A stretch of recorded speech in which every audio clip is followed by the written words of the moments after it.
towards improving the adequacy of our maintenance and replacement standards. Sorry, I don't think that's a motion. Or are you making a motion to that extent? I have to frame it as a motion. All right, so I don't think it's allowed anyway, but go ahead. Or an amendment?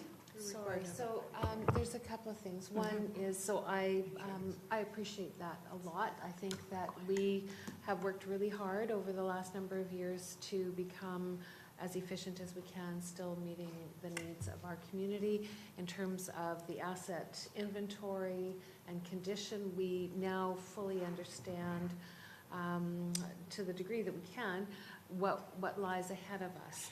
Now, we've always taken a very prudent, conservative approach, and this year is no exception, recognizing that we're trying to get to an optimum place in a reasonable amount of time, given lots of other competing challenges that our community faces, that residents face, whether it's the speculation or vacancy tax, or the employer health tax, or any number of other things that the new wastewater treatment coming on board, for example, will increase our utilities.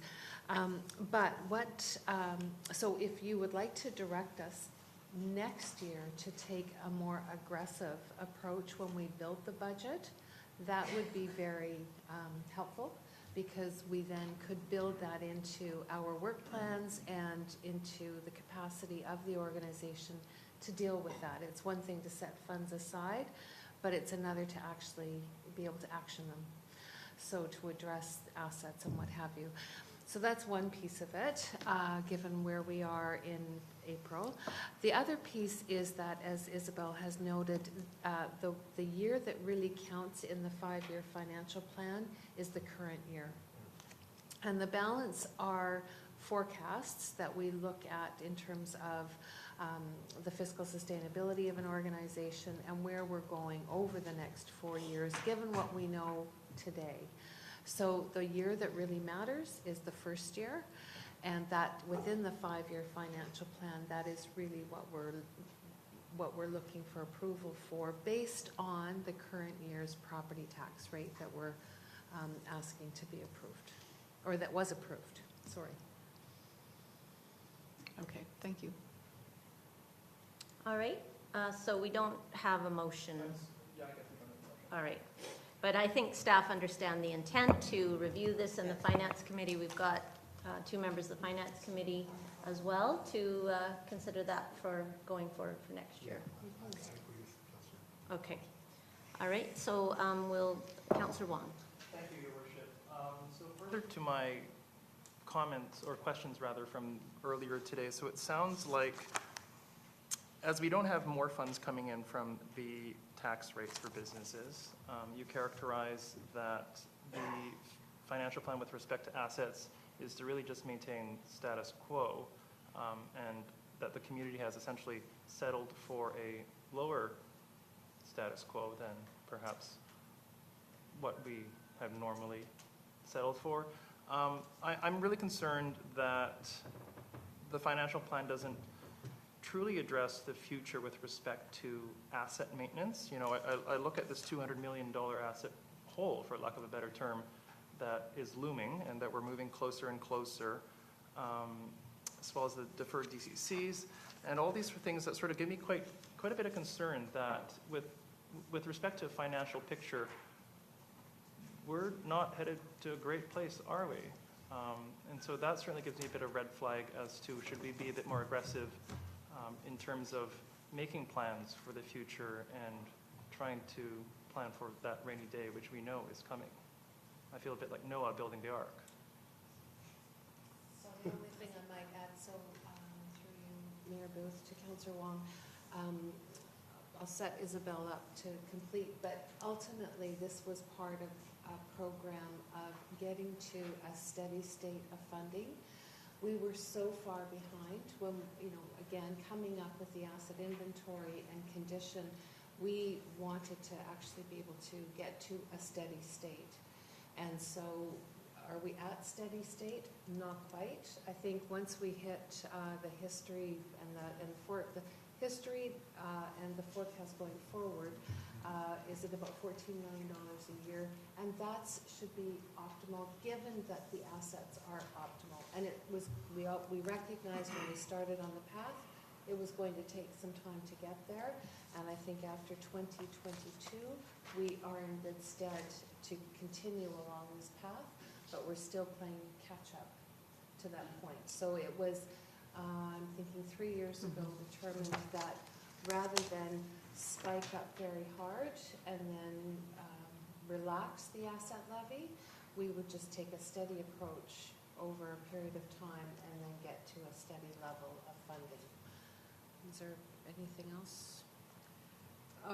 Your Worship, I would just like to say through you to Councillor Wong that, in fact, the district's assets are now in better shape than they were, which does not change the fact that more is required. And one of the things that the Finance Committee is looking at is alternate sources of revenue and other possibilities for solving this problem.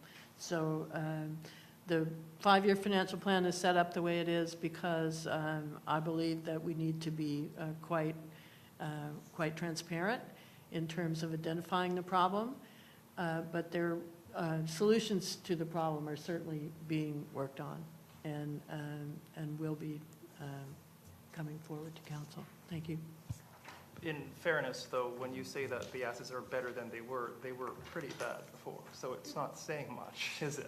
Well, at least we're recognizing them. Perhaps, perhaps. Is there a consideration to the way universities do it?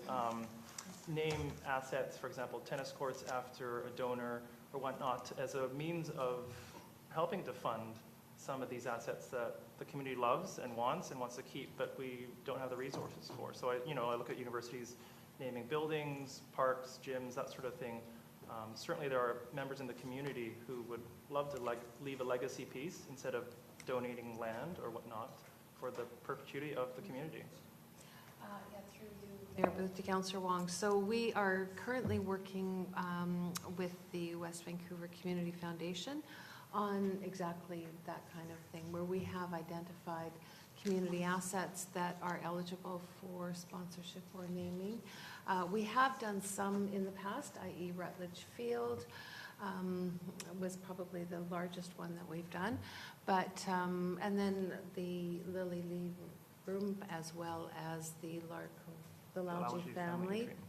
So we will continue to look for opportunities to do that, and we'll work with the Community Foundation. Sure, and then so finally, my last point is that given that this year we had the election and a lot of things sort of pushing up our deadlines with respect to setting the budget and coming up with a whole picture, do you need a motion from council for the coming year? Because certainly I feel that we need to be a bit more aggressive, shall we say, in terms of making sure that we're on sure financial footing for the next year and that we're not just maintaining a status quo that nobody is really loving but is just sort of tolerating. Sure. Your Worship, in terms of the way the budget schedule, it was a bit accelerated this year due to the election.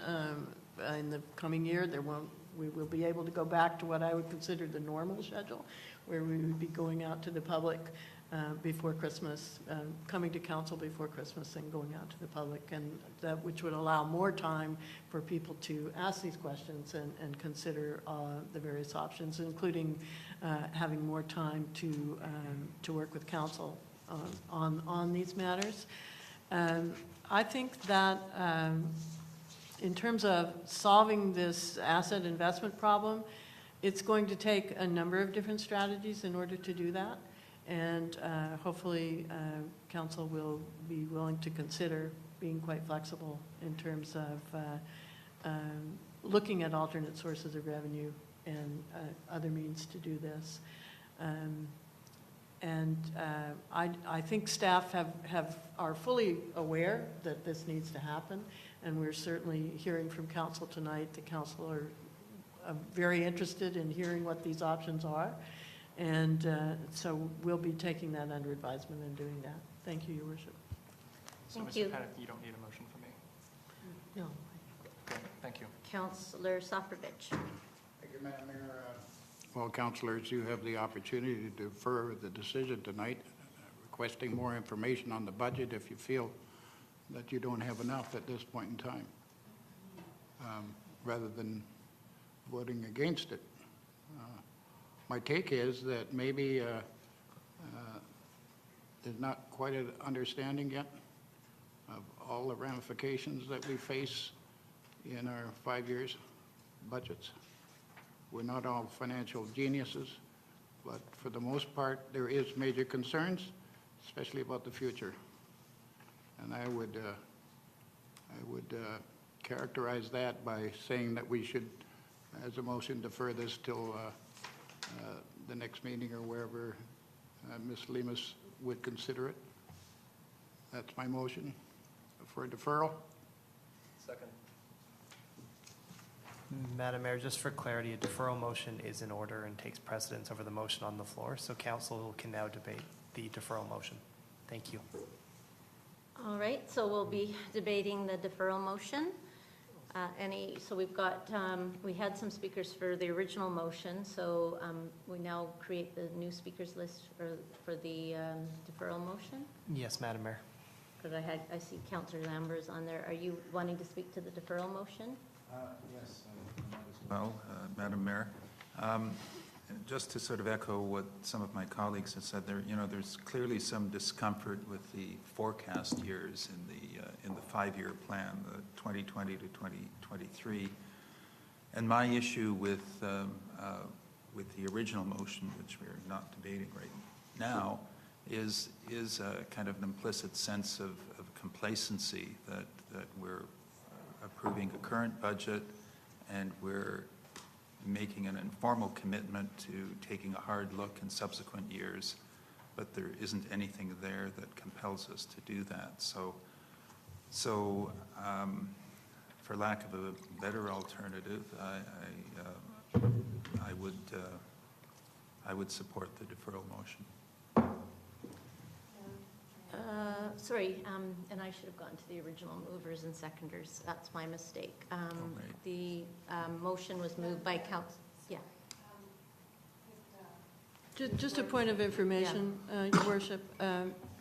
If council defers this consideration of this tonight, we will be up against a statutory deadline to get the tax rates completed. Also, the other reports that are on the agenda tonight cannot be considered if this is deferred. And also, I would just like to say that I don't think that there's any more information that we can supply to council at this time that will be helpful. We need to develop the alternatives going forward and bring those to the Finance Committee and then bring them forward to council, which we are fully committed to doing. I don't think complacency is at least staff have no complacency about this. So I would just like to let council know that the entire process depends on moving this forward. Thank you. Sorry, Councillor Wong, you seconded the motion. I think Councillor Soprovich has spoken to it. So did you have anything to add to the? Thank you, Your Worship. I guess a few questions for Ms. Gordon. The legislative deadline, when is that? Is it like a week away, 2 weeks? How close are we?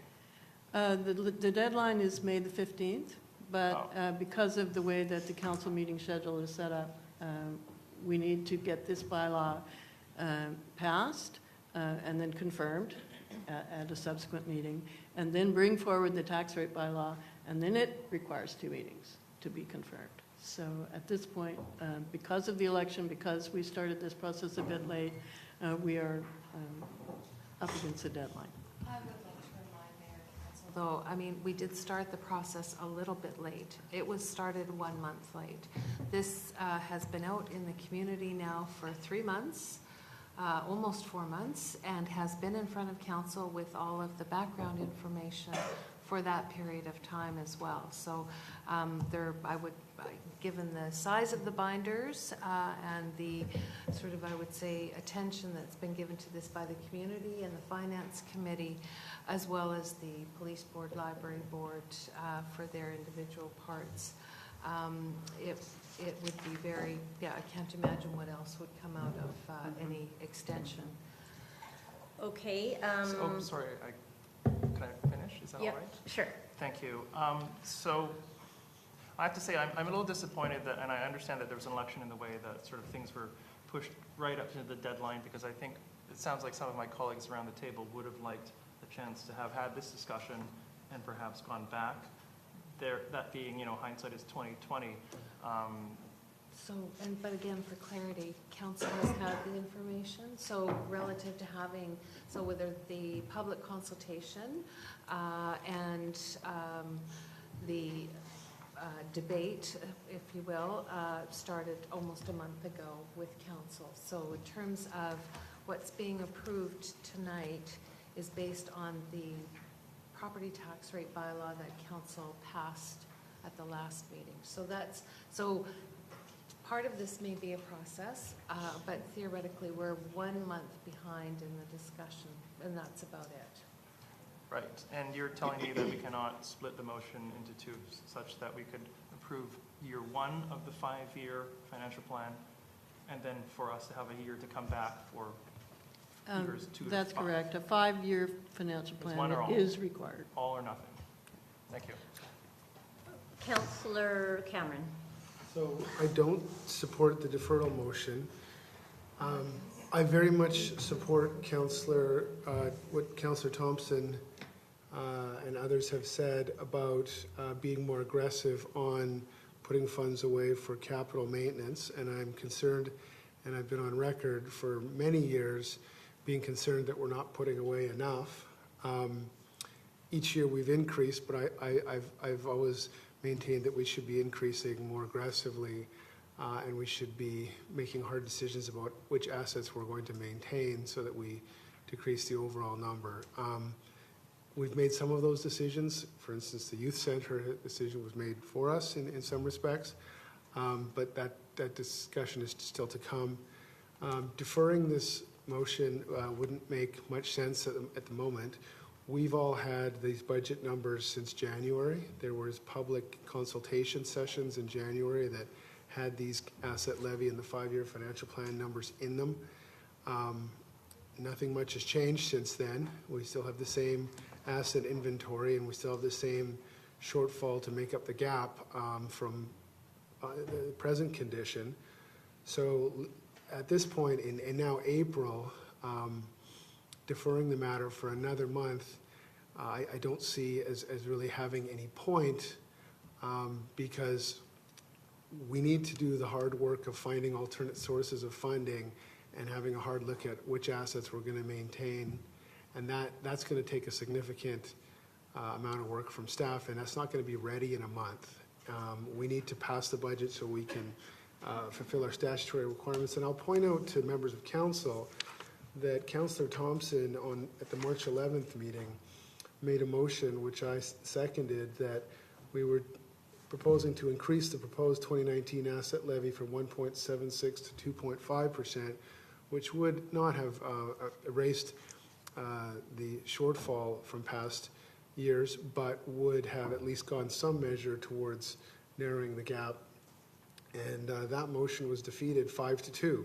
So I find it strange now to be speaking to a deferral motion on the asset levy with the notion that we should be having a higher asset levy when the same members voted against a higher asset levy less than a month ago. So I think we should pass this budget. I think we should, and staff I think have clearly heard the direction that they would like to see council grapple this more aggressively in next year's budget, and we'll do the necessary work and bring it to Finance Committee and then bring it to council so we can put it into next month's budget, so next year's budget. So that's what I propose, and so I will be voting against the deferral motion. Ms. Lemus? Thank you. Mayor, sorry to interrupt you. So I just was suggesting an amendment. So rather than a deferral, because I don't believe that that's the correct course of action, not at this point in time, but that council, the first motion in front of council was that the proposed 5-year financial plan bylaw be read a first, second, and third time.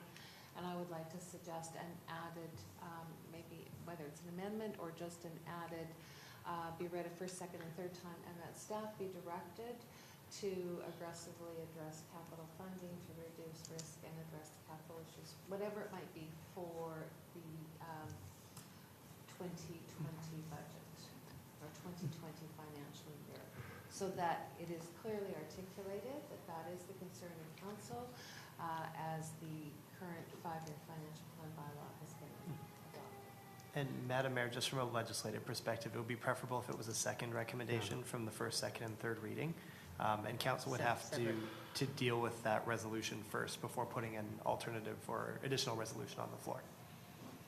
So We've still got to deal with the deferral motion. That's at correct, this Madam Mayor. point. So it'll be, Yeah. council would deal with the deferral motion, assuming that Yeah. the deferral motion failed. Council will return to this motion to give it first, second, and third reading. Yeah. If that motion passes, or once that motion is no longer on the Yes. floor for whatever reason, then Yes. council can introduce a subsequent motion providing direction to Right, staff. Right, okay. So I think we've still got to finish debate on this deferral motion, and Councillor Gambioli is next. So I'll just say quickly that, no, I do not agree to defer this motion. And, you know, just to be clear, for all the reasons Councillor Cameron just mentioned, but also all of us on council would have received an email probably 10 days ago from our CAO and our staff saying, you know, this is the agenda for the meeting, which is tonight, and if you have any questions or concerns, please contact me.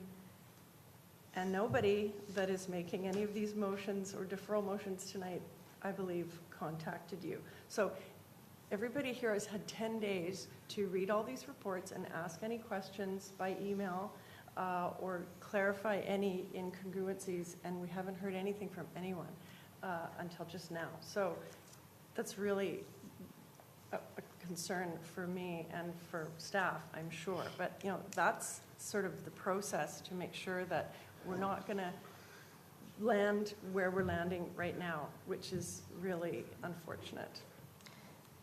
Councillor Wong, did you have a follow-up comment? I just wanted to respond to Councillor Cameron. So, you know, certainly when the 2.5 came up, I understand the rationale behind it. Perhaps I was a little concerned that there wasn't sufficient research or study into why 2.5. It could be 2.45 for all I know. And if a constituent were to ask me, well, what do you plan on doing with the 2.5 when you get it? We don't have a plan for that. And so that certainly gives me concern that we're just randomly throwing a number out there. And I'm not saying that we don't need a higher asset levy. I'm not saying we need a low or maintain. Like I'm not saying either way is what I'm trying to say. So I just wanted to clarify that. With respect to Councillor Gambioli's comment about nobody contacting staff, certainly I'm encouraged by the mayor's words that this table is where council does its business, and I feel like this is where I ought to do my business with council, to discuss these tough issues and to debate them and to play devil's advocate and go pro and con and to hear each other out. And so I think that's a really important part of democracy and being a representative of the people. And so perhaps a different approach to tackle a topic, but one that I find perhaps effective. Thank you. All right, seeing no other speakers, I'll just put my my comments in. So I think what we're all on the same page, actually, that we want to aggressively look at next year's budget. But I don't think that I'm hearing council wants to review this year's budget. As Councillor Cameron rightly pointed out, we had a motion to raise the asset levy. Fair enough, it wasn't supported by any information, but council voted that down. So I think in the interests of, we are facing legislative deadlines.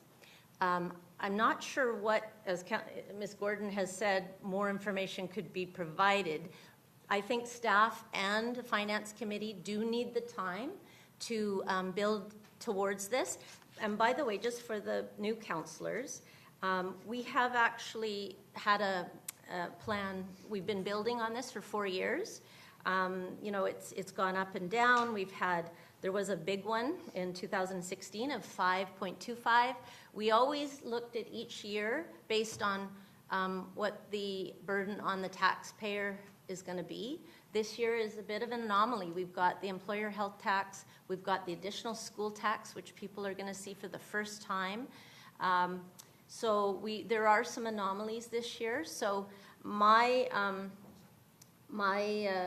feedback is that I don't think the deferral motion is the way to go. I think that we are unanimous that we want to, for next year, the 5-year financial plan, as has been pointed out, it's the legislative requirement that you have a 5-year financial plan, but each year's budget is determined annually.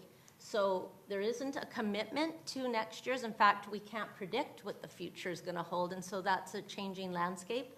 So it's my hope that we can defeat the deferral motion and follow the recommendation of our staff with a second motion that formalizes our direction. So unless there's any further comment, I'd like to call the question. Sorry, Madam Mayor. I'm not here to prejudge the will of council, but if council does approve the deferral motion, it might be useful to staff just to have something beyond just that it be deferred in terms of direction. I don't know how council will vote on this motion, but if right now it would just be that the matter be deferred. So maybe be deferred for further information, be deferred to a meeting date. It's just once council votes, I can't retroactively change what the motion was. So I'm just looking for a bit of clarity. Well, it was Councillor Soprovich's from the mover and motion. seconder on. Certainly, just depending on a deadline, I asked Ms. Lemus or Ms. Gordon when a proper deadline would be, certainly taking into consideration May 15th. Information sought, maybe that can be cleaned up in a meeting with council or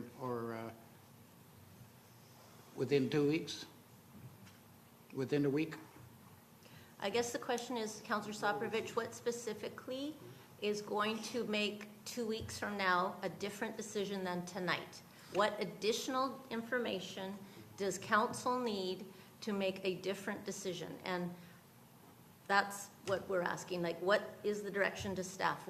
We have our asset inventory, we have our asset levy plan. Council's had that for a while. We all kind of know what the basis of that is. So what additional information are you asking, or are you just wanting to? Can I talk now? Councillor Cameron rightly mentioned about Councillor Thompson making a motion a couple of meetings ago in reference to wanting some change. We voted against it on the basis that it was not the proper place at that time to go ahead and make that change, that we would have a discussion now, which was the proper way to do it. It was more about process about that at that particular meeting, Councillor Cameron. And so maybe tonight there is concerns of the newly elected officials. And my concern about the future of this community in relationship to laying out some formula that I think would give a blessing to where we're going to find all the monies that we need in the future for all the things that we need. I mean, we turn around every time and there's a call for $1 million here, $2 million there. I don't like the future of West Vancouver in relationship to the monies that we have with no industry and the growing percentage of salaries going out and the money that's left to do things. I don't say that Ms. Gordon has done anything wrong. I just hope that there would be some formula that would encourage and say to every one of these councillors that, yes, we have it in hand and here's the way we should go and make some changes if needed. That's why I referred to the deferral rather than these councillors maybe turning down the financial plan completely. So, okay, so we won't modify it. We are going to take the vote. and I will call the question. All in favor of the deferral motion? All right, so the motion is defeat. All opposed? Motion is defeated. So let's go to the, the item that is going to be put, that has been put on the floor.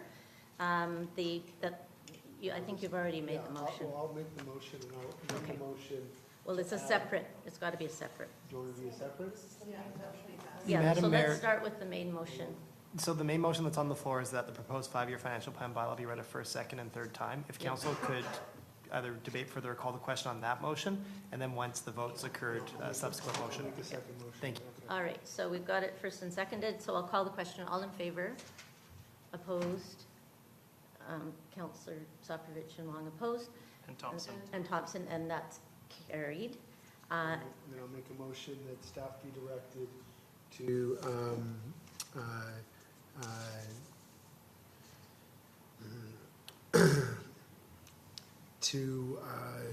develop a more aggressive approach to addressing the capital infrastructure deficit or shortfall for the 2020 budget year, and that the budget process be started early enough to have a complete discussion on that, on those issues, on that issue. You are kind of tired tonight. You want to repeat that? Oh, God. Or maybe, Mr. Mr., Well, how about staff be directed to develop a more aggressive strategy, or develop more aggressive strategies for addressing the capital infrastructure shortfall of the district, starting with the 2020 budget year, and to bring that forward to council for council's review well in advance of the 2020 budget deadlines. all right, so can I get a seconder for the motion? Anybody? No, I thought we all wanted After all that? motion. Councillor Lambert, are you seconding the motion? I just wanted to add, and include the operational review along with it. It's Yeah. not just about, so could we? Oh, sorry, you're wanting to address both the capital infrastructure It's all budget shortfall stuff. and the operational budget?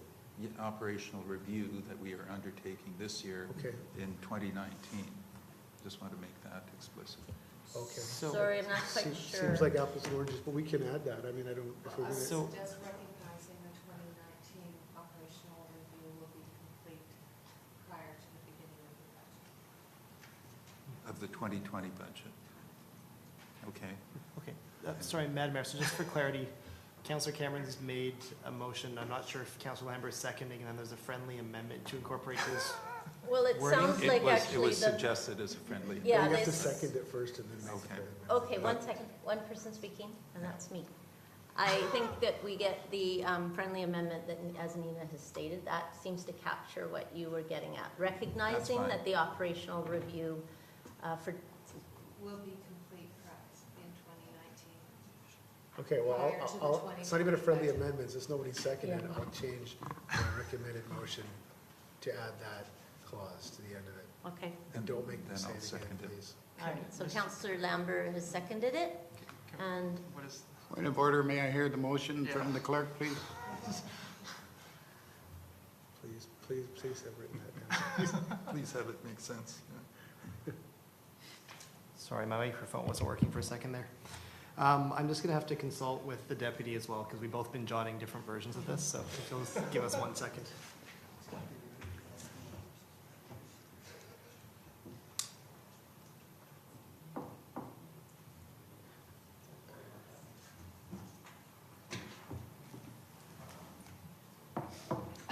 Sorry. Here's our best take on it. That staff be directed to develop more aggressive strategies for addressing the capital infrastructure shortfall, starting with the 2020 budget year, and to bring it forward for council's review well in advance of the 2020 budget deadlines. And then last one, recognizing. recognizing that, The operational review will be complete in 2019 prior to the beginning of the 2020 budget.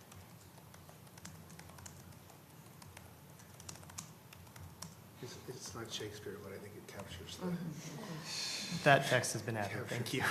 all right, so does everyone understand the motion that's been made and seconded by Councillor Lambert? All right, so Councillor. I just have a question, but my button doesn't work. Gambioli?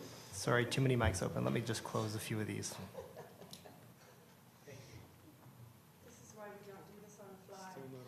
Still not on. Okay, so I just wanted to ask staff whether that motion makes any sense, because when we say aggressive, I'm not sure what that means. And besides taxing residents, what other forms of aggressively dealing with the capital expenditures would we have, just off the top of your head? Violi? Off the top of my head, Because I know you can do you it. can look at your suite of assets and possibly decide that some of them are no longer to be supported. So you could actually reduce the number of assets that you're trying to support. You could do what many other communities have done and look at possibly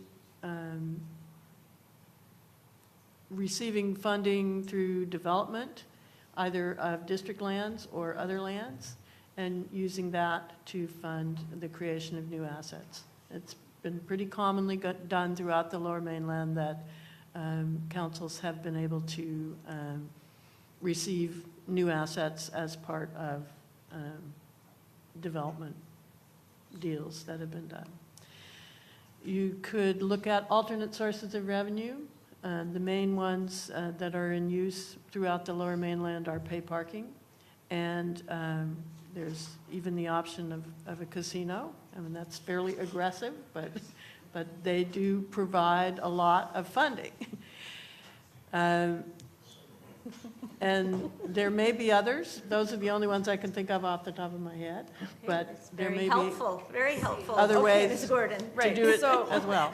No, but Thank thank you, because you've answered the question, which I was assuming I already sort of knew the answer to. So in other words, for staff to be able to fulfill the obligation of this motion, they need to then look at things like building a casino in West Vancouver, putting in pay parking in West Vancouver, creating a whole bunch more development deals that council will have to approve. In other words, lots more buildings, towers, residential developments all over West Vancouver to get the money. Increasing taxes to homeowners and businesses, and perhaps the most palatable one is to actually reduce our assets. So in other words, shed assets. The youth center being probably the easiest example, which wasn't easy, that we've been able to do since I came on council 7.5 years ago. So anyway, my point in all of this is that this motion will require staff to do an almost impossible task that, in my opinion, it will be impossible for us to support next year anyway. But I'm just saying, if the rest of you want to vote for it, I don't think I can. Thank you, Councillor Gambioli. Councillor Wong. Thank you. I think perhaps Councillor Gambioli, if I could clarify, and I want to feel like I'm interpreting Ms. Gordon's words correctly, is that those are just some of the options. They are not all of the options that would be considered to help us get out of this hole. Like we mentioned about those tennis courts that perhaps somebody would be interested in putting their name on. That's certainly another option that is less drastic than putting a casino or whatnot in West Vancouver. But certainly, perhaps a Gambioli Center for Nature Conservation would be a great facility in West Vancouver with your name on it. Well, so jesting aside, you know, I'm perhaps a little concerned that Yes, I certainly agree that, a lot of West Vancouver does not want increased or higher taxation, and so I'm very sensitive to that. But when it came to things like the added school tax, certain members of council were okay with that, or seemed to be okay with that. So it just perhaps is a bit confusing for me that where we draw the line is my point. Thank you. Councillor, and just to clarify, the school tax is not our tax, so I just want to put that out in the public. That's a provincial tax. Sure, I don't have any more speakers, so I'll call the question on the second motion. All in favor? Opposed? And Councillor Gambioli? Did you vote? You're opposed to us? Did you vote? I know, but that will, She's in favor. that, you're in favor, okay. All right, so, carried. Thank you. I will move to the next. Point of order, Madam Chair. Yeah, The motion was to look at more aggressive Yeah. measures, Yes. correct? That's right. Okay, because I feel like perhaps council was not clear on what they're, because it seemed like some people may have switched. Yes. So, No. okay, thank you. Yeah. All right, so we move to the next item, which is the capital item, item number, a minute. Hold on. Actually, no, sorry. My version is different here. Yeah, no, we're going to the D. Oh, yeah, it's all blocked out by my messy writing, that's the problem. Item number 5, the proposed 2019 capital funding.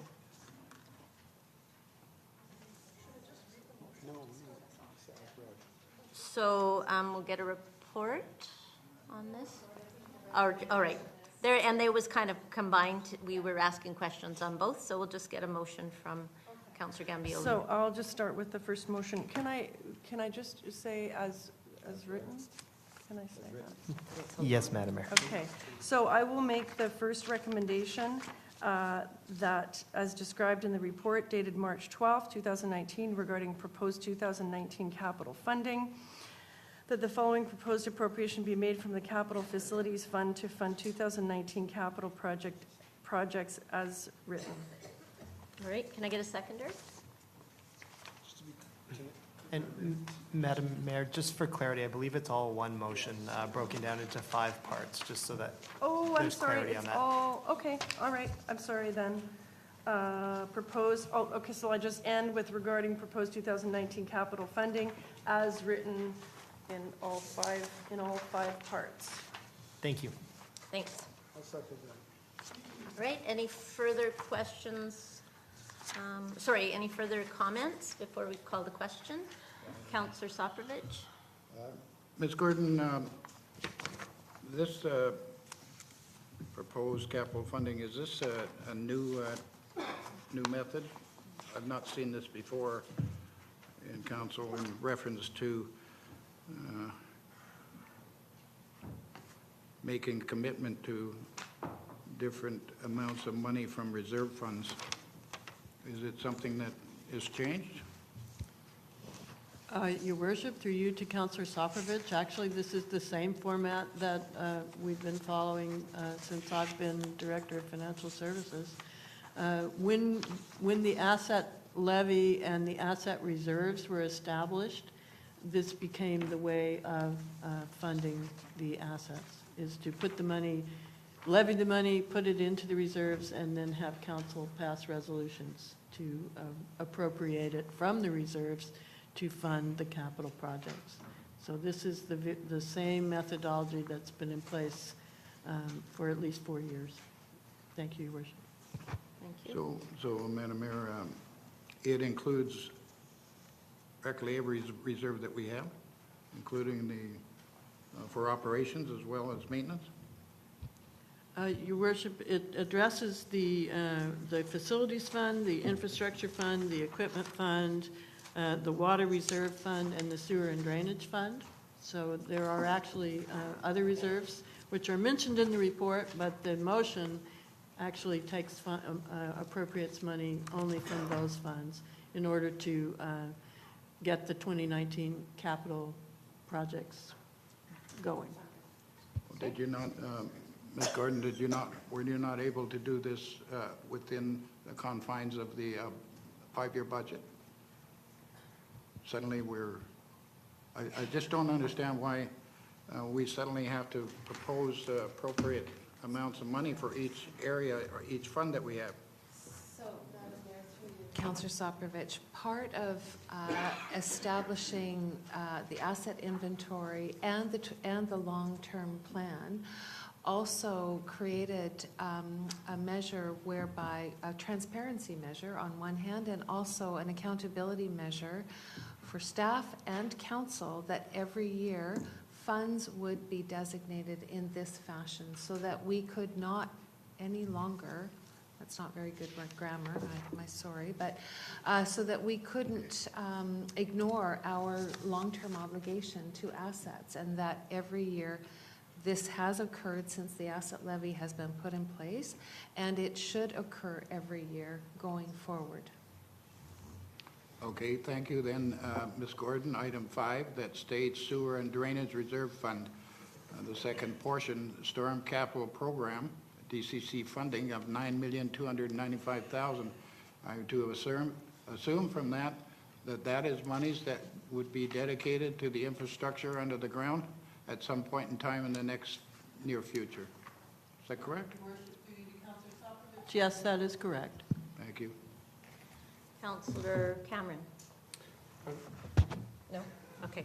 So I'll just call the question then on this item. All in favor? Opposed? Carried. Thank you, Council, for your scrutiny of the budget and the discussion. Before we leave the budget items, before we go on to the next item, I just want to clarify something. It's probably not quite fitting into these items, but to clarify for the public, there was, I think, some lack of clarity in how our these tax rates were published in the North Shore News recently. And just for a direct comparison, our total tax increase for this year will be 3.95%. The City of North Vancouver's is 4.25%, and the districts of North Vancouver is 3%. So we're right in the middle of those three. There was a real, it was difficult to follow the article in the North Shore News because they were also including utilities in ours and not in the others' tax rates. So it's difficult for the public to compare apples to apples. So I just wanted to put that on the record. Madam Mayor, can I just thank the members of the Finance Committee Sure. for the time that they spent scrutinizing this budget. They spent a considerable amount of time with staff. I won't try to pronounce Arseni's last name, but Ms. Gordon and Arseni are in our Finance Department, supporting them. David Averis, Janine Gunther, and Jim McCallum spent many, many hours scrutinizing the budget, making helpful suggestions, and I really want to thank them for their service to the community. They all are financial professionals with a great deal of expertise, and they provide their time and that expertise free of charge, and we all benefit from it. Thank you. So moving on to item 6. This is the development, no report on this, all right. Can I get a motion then from Councillor Thank you, Thompson? Madam Mayor. I'd like to recommend that proposed Highway Facilities Development Cost Charge Reserve Fund Expenditure Bylaw number 5017, 2019 be read for the first, second, and third time. That proposed Parkland Development Cost Charge Reserve Fund Expenditure Bylaw number 5018, 2019 be read for the first, second, and third time. And proposed Drainage Development Cost Charge Reserve Fund Expenditure Bylaw number 5019, 2019 be read for the first, second, and third time. Second. All in favor? Opposed?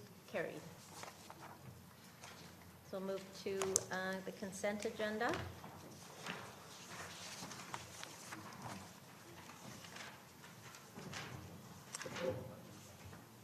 recommend that the consent agenda items as follows be approved. Item 8.1 regarding ECOM Board of Directors appointment for 2019-2020, and item 8.2 regarding correspondence list. Right, any discussion? All in favor? Opposed? Carried. Going on to reports. Oh, no, sorry. Yeah, reports.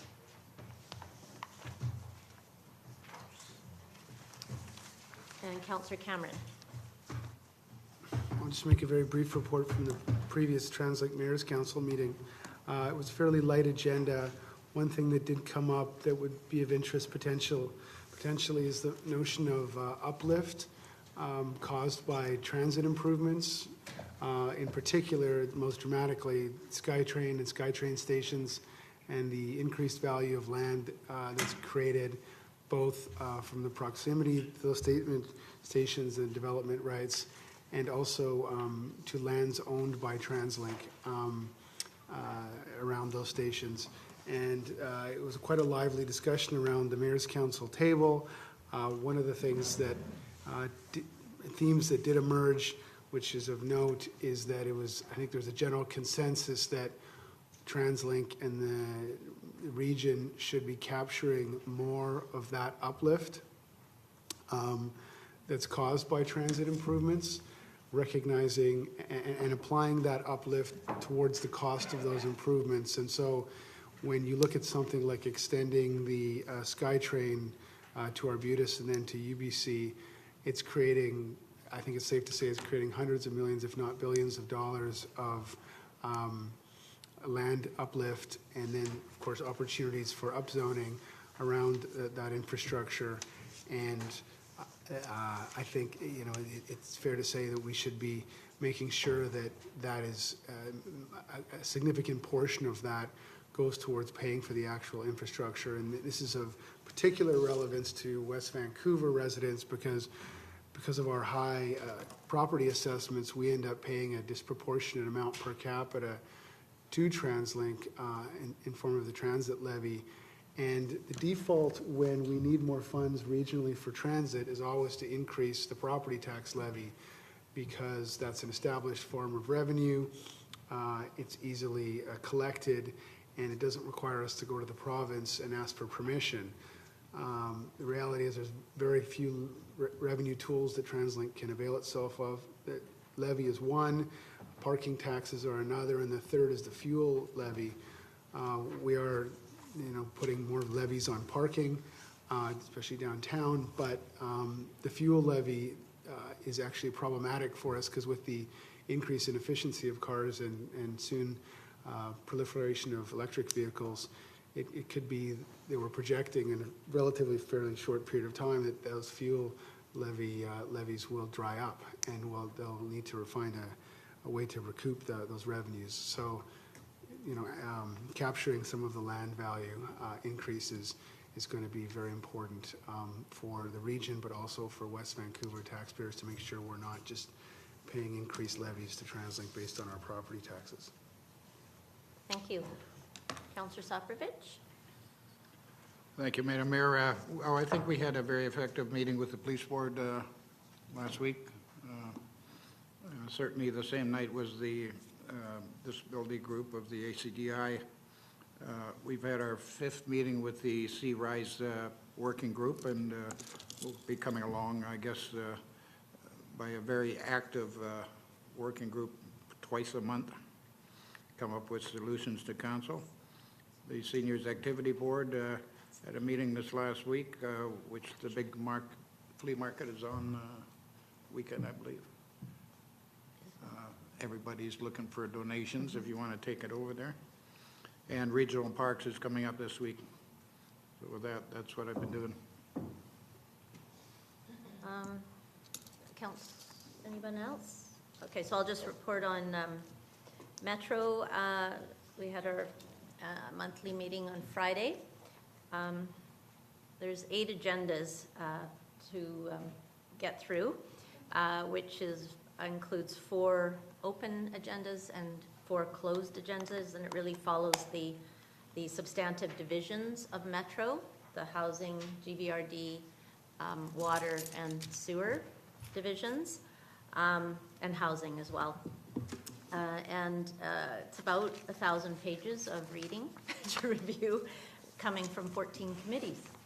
So obviously, you can't read 1,000 pages. You have to be skimming and trying to focus on what the really big issues are. I am going to be circulating, I've asked Nancy to circulate 2 interesting studies, though, that were on the GVRD agenda, and one is on parking, and just an overview of parking use in the metro area. And they found actually in the study that underground parking is vastly underutilized. And even in condominium projects, and even more so in rental projects. And there's a direct correlation between a reduction in parking use and access to transit and walkability, which shouldn't be a surprise. So I thought that that might be of interest to staff and council. And there was also quite a very comprehensive study on office space and the need for office space. And we're going to be receiving recommendations from Metro around how to encourage and support increased office space. And again, it's an overview of the lack of availability and its contribution from an economic perspective. So those 2 studies will be circulated to you. I'm also on the selection committee for the new CAO of Metro, because the current one, Carol Mason, is going to be retiring this year. So there's a consultant that's been hired, a headhunter, and there's 9 of us representing 9 different municipalities, 1 First Nation. We've got gender diversity, ethnic diversity, age diversity as much as we can on this group. So I think it's going to be a very constructive and interesting process, actually. So I'm pleased to be part of that. All right. Seeing no more. Oh, Councillor Wong? Thank you, Your Worship. It's always interesting giving these reports because we go to so many of these events together. So as it's getting listed off, I was like, oh, shoot, nobody's. But I also wanted to encourage councillors who didn't get a chance to go last time, but Squamish Nation hosted a very interesting workshop to build relationship and get to know each other. So they invited municipal governments from all over the region who are on the traditional territories as a first step to learn about them and for them to learn about us and see what visions they have for themselves and as well as for us. And so I think it was a great first opportunity, and I look forward to future ones with them. And to them, they're not here today, but thank you for having us so much. Thank you. Well done. Okay, thank you very much. So can I get a motion to receive Councillor Soprovich, those reports? I'll move that all reports from the councillors be received for information. Second. All in favor? Opposed? Carried. Thank you. We'll move to public questions and comments. And I'll get the list. And while we're getting this, I'll just remind the speakers to provide their name, whether they are a West Vancouver resident, if they wish to do so. And each speaker has 3 minutes to present comments and questions to council. Oh, okay. So we'll start with Chris Wooten.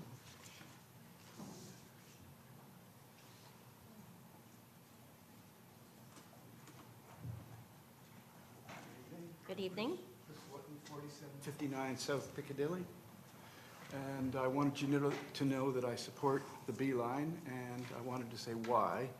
I'm aware that a number of the residents feel that it's not a good fit for the B-line, isn't a good fit for this community. And so I spent a fair amount of time doing some research to try to understand the issues more fully.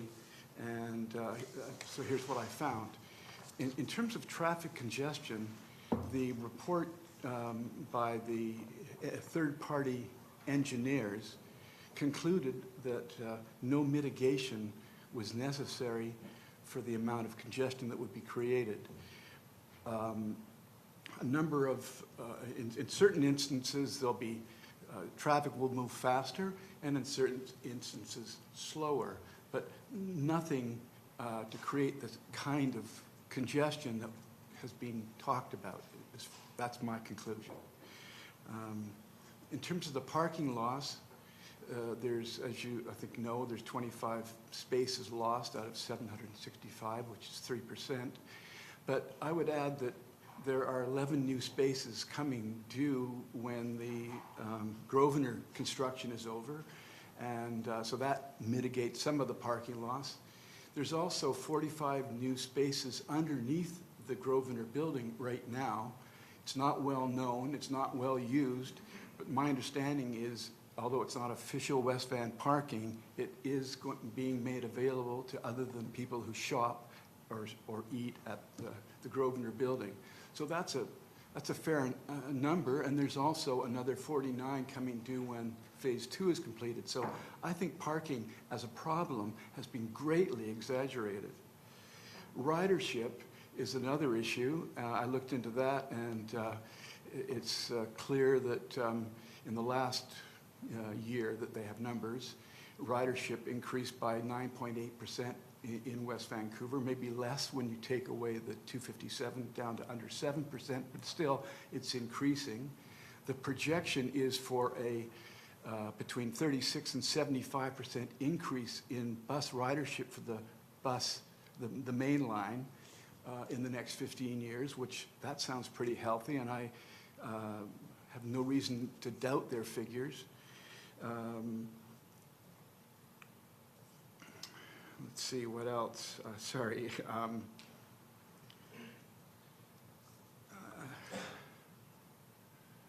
Well, how about the empty buses that are polluting?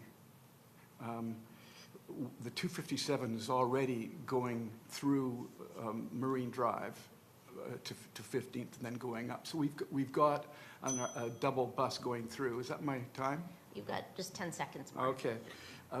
The new buses, these are our electric diesel buses that are going to be on the new line, which means less polluting, less noise, and fuel efficient. So I think, all in all, the B-line makes a lot of sense, and I encourage you to listen to your experts rather than just the people, because the experts are well advised. Thank you, Mr. Whitney. So, Frida Bacani. And just to, I'm just going to explain a difference in procedure that we're instituting. We've checked it in legislatively, just for the audience.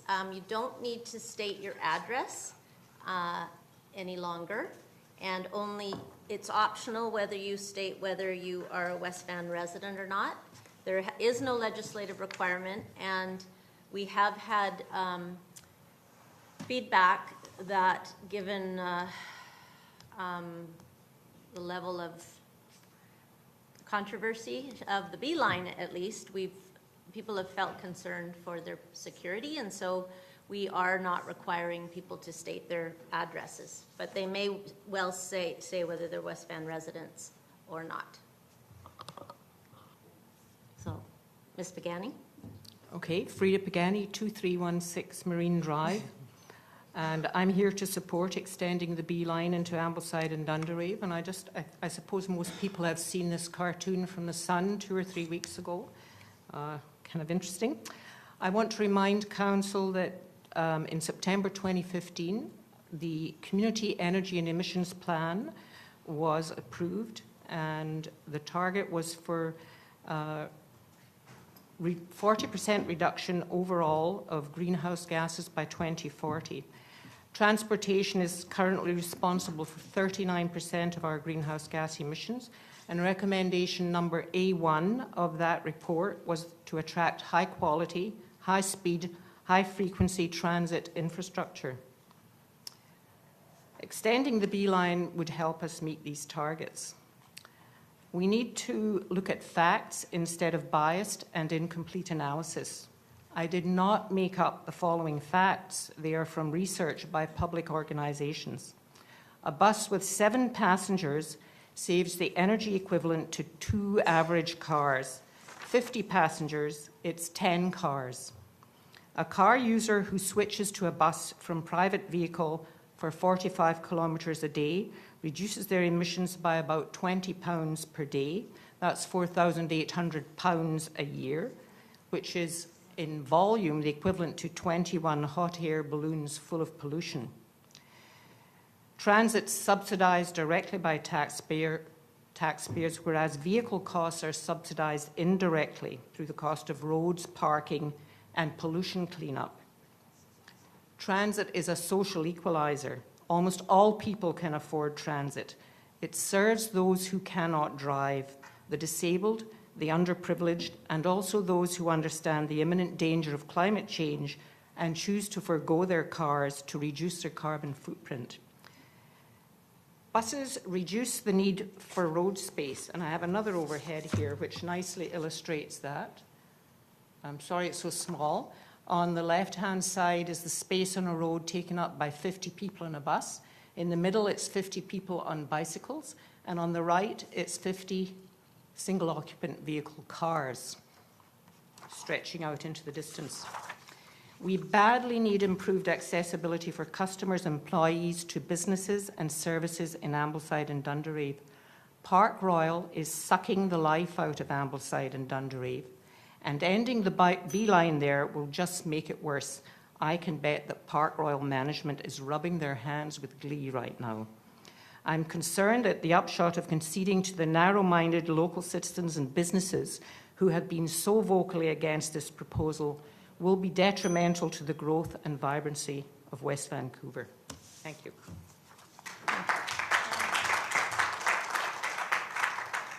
John Miller.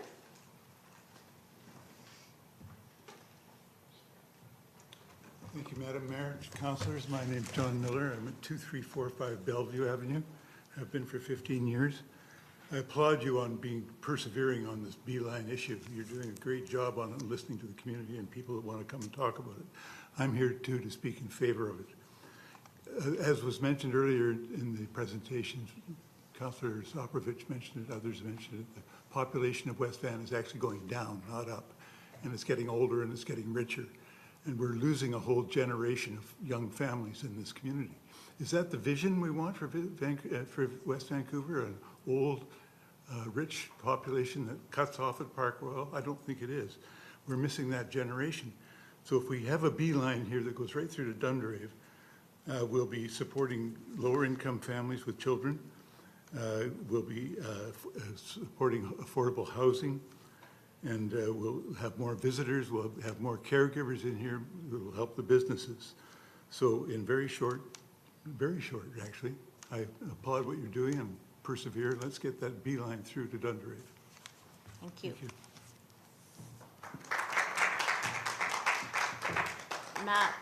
Matt Rowan.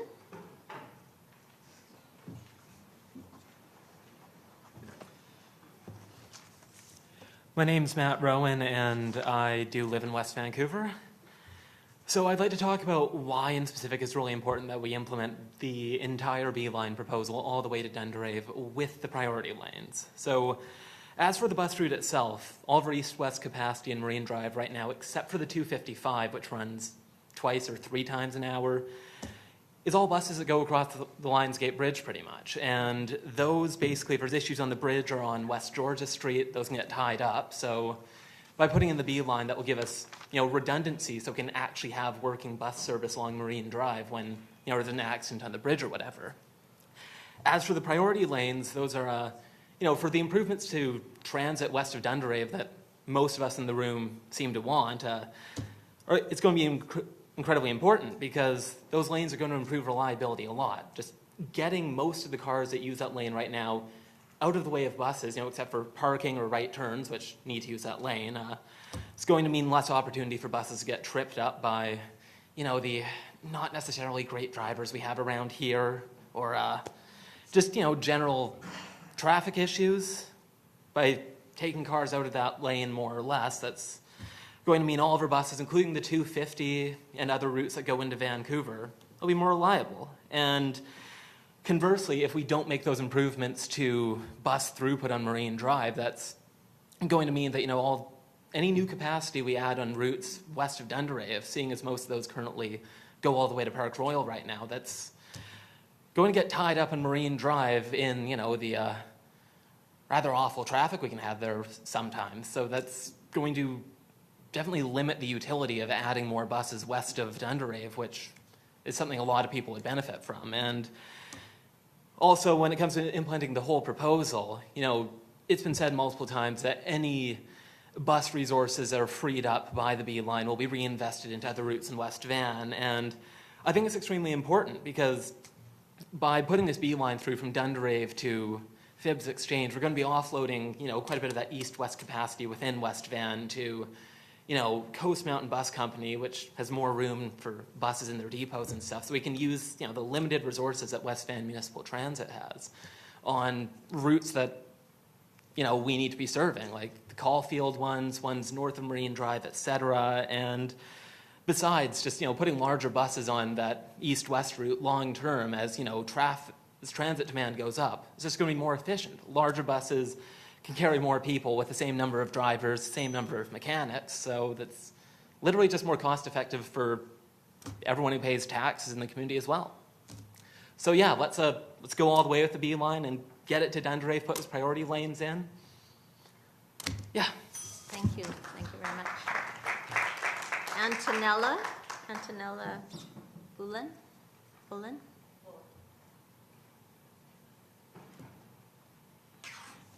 Good evening. I want to say this is the first time I attend any council meeting to speak on anything, and I don't know why I've chosen this issue to be so important. I actually do drive my car from North Vancouver to Burnaby. I don't find the bus system very effective in North Vancouver with the bridges, etc. But I do think that public transit is extremely important. I'm a high school teacher in Burnaby. I understand that many residents of West Vancouver are indifferent to the B-line proposal. It saddens me, however, to learn that there is a group of citizens who oppose this plan to make transit more viable for those who can't afford a car or who choose not to drive, or even still for those who cannot drive a car because of a physical disability or limitation. Many of the young teachers I work with don't own a car. They rely on transit to get them to and from work. One specific example is a French immersion teacher that I know. We have a shortage of French immersion teachers in West Van and North Van. They're coming from Montreal. They don't have cars. They're living downtown or wherever, and they take the bus to work. My own daughter takes the bus across North Vancouver to Park Royal. Stopping the B line there seems counterintuitive. I am a resident of Deep Cove, and yes, my family has lived there for 75 years. And yes, we don't want to see our community life change. But I say to those longtime residents of West Vancouver, it is not only our job to prepare our children for the future, but to prepare the future for them. This project must go through if we are going to lessen our dependency on the automobile and build infrastructures that are environmentally sound and economically feasible for the generation of tomorrow. Thank you. Thank you.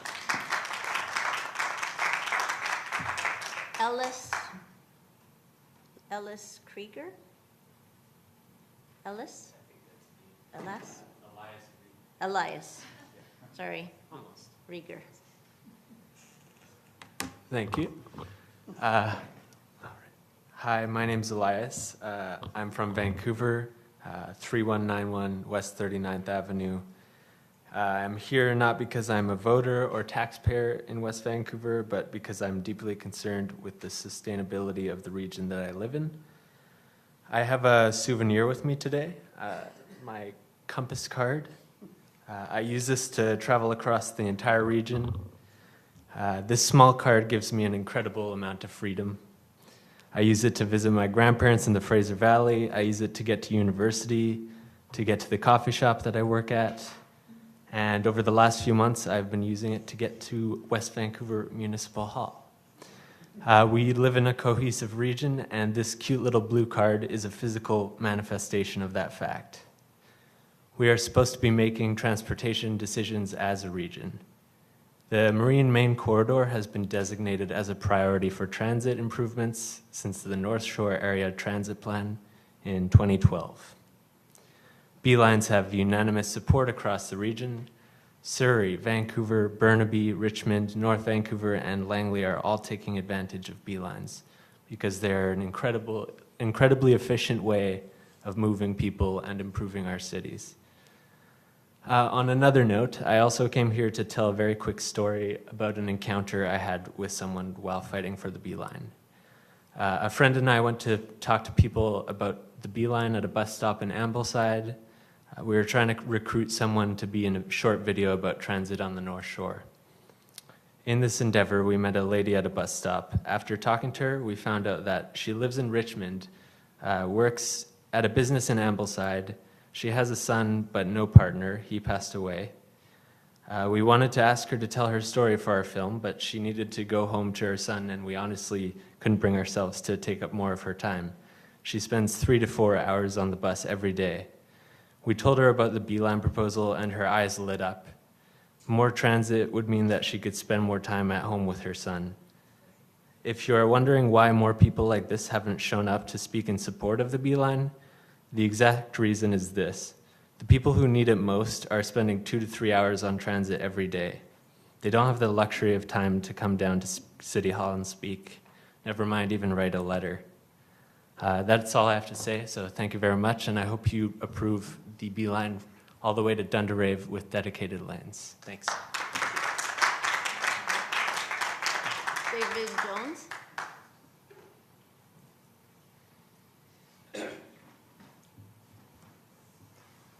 Good evening, Mayor and Council.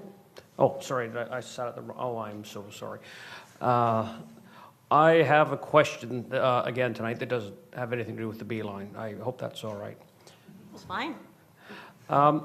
Ever since I was able to ride a bike in this wonderful community, again, this has nothing to do with the Beeline, but I looked forward to Community Day every year. We'd decorate our bikes and ride from 22nd to Ambleside, and then when we got older, we'd enter our antique cars in the parade, and some of my colleagues, fellow businesses, and my customers and residents have asked, what happened to Community Day? Who was responsible for coming up with a replacement to Community Day, and what was the sort of concept behind it? Because I didn't know it had actually happened, but people come down to my store to continually ask me questions because I think they somehow believed I was elected, and even though I'm not sitting there. So just to answer, could anyone just give me some information as to why Community Day was ended? Ms. Lemus? Thank you, Mayor Booth. So a working group was established, I'm going to say about a year and a half ago, approximately, made up of community members who were volunteers, who put their names forward, and who the Community Engagement Committee and Council approved. They have met rigorously for, I'm going to say, at least a year and a half now. They've provided an update to the Community Engagement Committee of where they landed, or and how it came up, how it's come along. It is to be a 2-day affair, as I understand. I have very high-level details at the moment. 2-day affair. There is still a parade. It is not as long as it was before. It's meant to embrace the multicultural aspect of West Vancouver as we currently know it, but it was a grassroots determination of Community Day. So it's not gone away. It's coming back in. Roughly how many people would have been on these committees, do you think? 30? So, no, the committee was not that large, but they did an awful lot of outreach and consultation.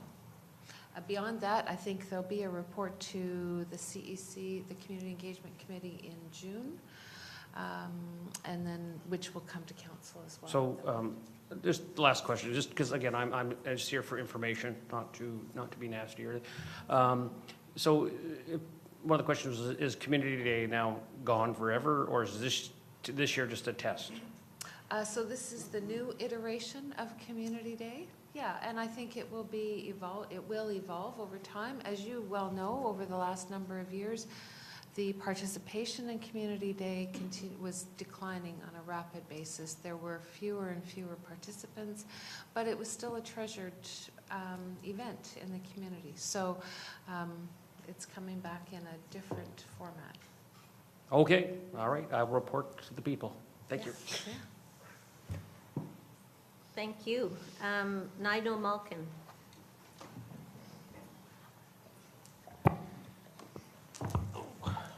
Sorry, just 1 second. If our finances is in such a poor state as Council just showed all of us from the lively debate that we all just sat through, knowing this, how can we be looking at a reduced rental housing at 2195 Gordon Avenue project?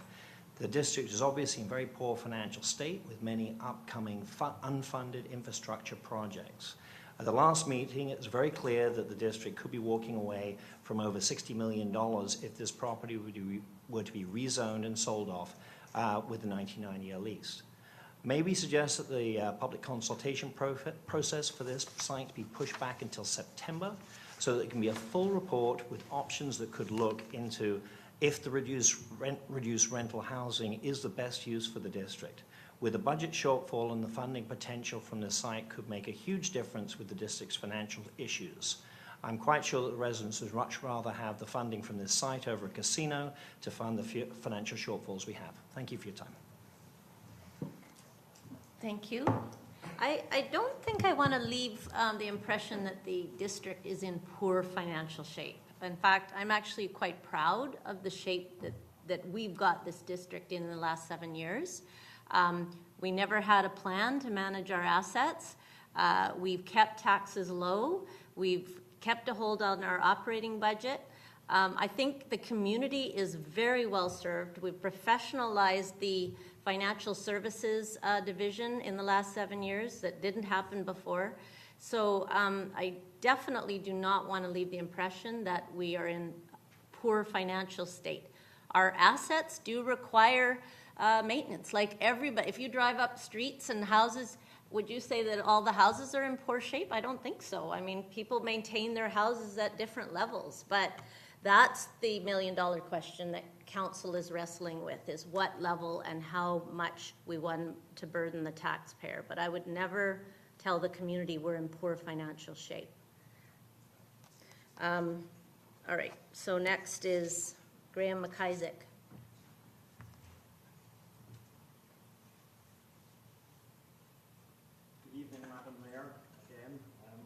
Again, I wasn't hoping to speak tonight, but I'll try and be brief. Firstly, I love transit. I also use my Compass card. I go downtown very regularly on the bus, and it's a great service. So I do appreciate transit. I'd just like to correct a couple of things, too. I'm actually quite a good driver.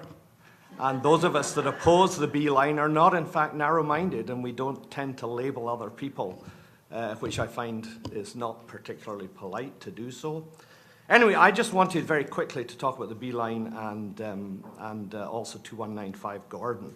The first thing I'd like to say about the B line is I did some research, and I think it is good news for students that want to, because I think a lot of the students at Cap University are very concerned about their ability with the B line if it doesn't come all the way to Dunderave. And I've now been able to confirm with staff in this municipality that in fact the 257 and the new route that avoids Lynn Valley will take 45 minutes, exactly the same time as it will take you to get from Dunderave, change at Phibbs Exchange, and also get to Cap University. So I think for university students, that means essentially they've got 39 buses each way, that's 78 buses, and they will still have the option of hopping on the 400-odd buses that travel today in the Ambleside-Dunderave corridor, just in case you don't think we've got any transit, to get to Park Royal and change.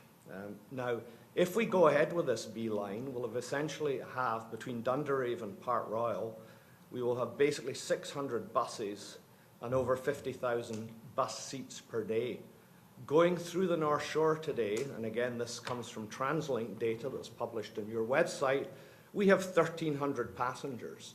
And if you add the B line, because it doesn't help going downtown, it doesn't help people going to Horseshoe Bay, it only helps people going through into North Vancouver, you're actually talking about 30,000 plus bus seats a day for 1,300 people. Actually, it's 36,000, I think it is, for 1,300 people.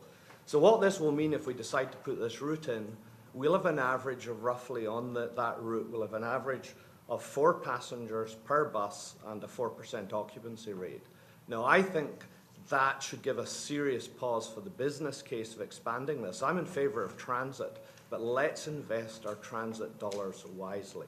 So that's one thing I'd just like to say today. And I will be sharing with you in due course a report that will explain all this and also reference it back to data that TransLink and yourselves have provided to the community. It was very difficult to put together because the information scattered all over the place. But I think you, as councillors, when you have to make this decision, will find this report quite interesting and educational and helpful. The last thing I'd like to say in Gordon Avenue is that this is a huge decision. And I did hear today from various people, Madam Mayor, despite the fact you're trying to reassure us, that there is seriously concern by some of your council about the financial affairs and how well off, in fact, this community is.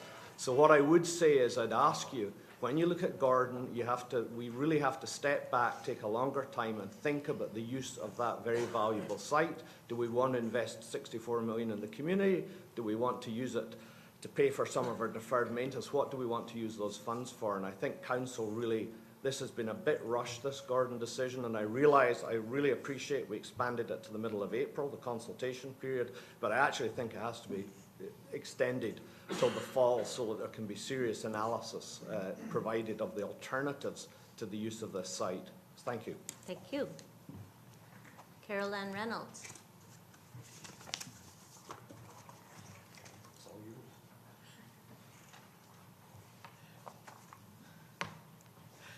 Thank you very much. Happy Daffodil Day. Anyway, I wasn't going to speak, but I have several points from what I've heard this evening. Thank you very much for your thoughtful consideration about the 5-year plan and that. So maybe something can be done in that, but I'm glad you're trying. And I want to thank Ms. Gordon. She supplied a lot of information during the input time for the budget. The other thing when was mentioned about funding for our facilities, one thing I feel very strongly about is when a citizen donates something to the district, please highly respect it. As chair of Heritage West Van, it has been extremely distressing to see how Cleewick has deteriorated. It was used for a while and then lost. It was outrageous that the Brissenden property was given to West Vancouver, and then West Vancouver decided to subdivide it and sell part of it for buying things and things. I've had many people, one person with waterfront property in Ambleside, and say, I am not donating to West Vancouver because they'll take my property and do something else with it. You have broken faith. It's not this council, I'm just saying, but you've broken faith. I think you want to encourage donations to West Vancouver. And I think when I spoke to Ms. Gordon about it, she said that they would do it. When you get the donation, please include in it not just your commitment, but the maintenance. Find funding for whatever. But don't use an excuse that it needs fixing. I mean, people who in their hearts love West Vancouver, as most of us do, don't want to give something to West Vancouver and then have it changed, thrown away, or demolished. Please don't do that. Now, the other thing about 2195, some of you just mentioned, I know you want affordable housing. In my opinion, I don't think having affordable housing means you take expensive property and decide to rent it at a lower rate. I think what you do is try to buy property in a more affordable area. There are some affordable areas in West Vancouver where renting it would be lower. So therefore, you satisfied the desire for someone to have a lower rent without reducing the revenue or what you're getting from the land you already have. Anyway, thank you very much for all your efforts, and happy spring. Thank you. Nice to see the daffodils. Craig Lees.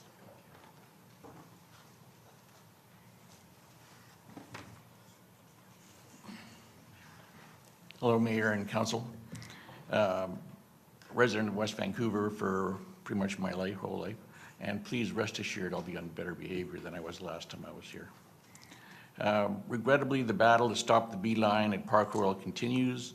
The greatest source of frustration and disappointment for many residents is the fact that some of our own elected officials have chosen to engage on social media platforms, instigating unjustified criticism aimed at citizens who oppose the beeline past Park Royal. Residents have been painted as anti-public transit, anti-environmental, being labeled as NIMBY, and made to endure a barrage of unjustified insults. How many times do these citizens have to declare they are not and have never been opposed to more and better public transit for West Van? We're simply asking our mayor and council to stand up to TransLink, to demand concrete information and use their power to lobby for the type of public transit this community needs and deserves. Another unfortunate fallout from the debate is that not only are Ambleside business owners facing the threat of losing much needed parking, but recently those on the front lines fighting lane closures are being attacked with negative online business reviews posted by individuals who most likely have never set foot on those premises or used their services. This community should be rallying to support for local businesses, but unfortunately not everyone is. During the last council meeting, one councillor declared his frank disappointment in this community during this beeline debate.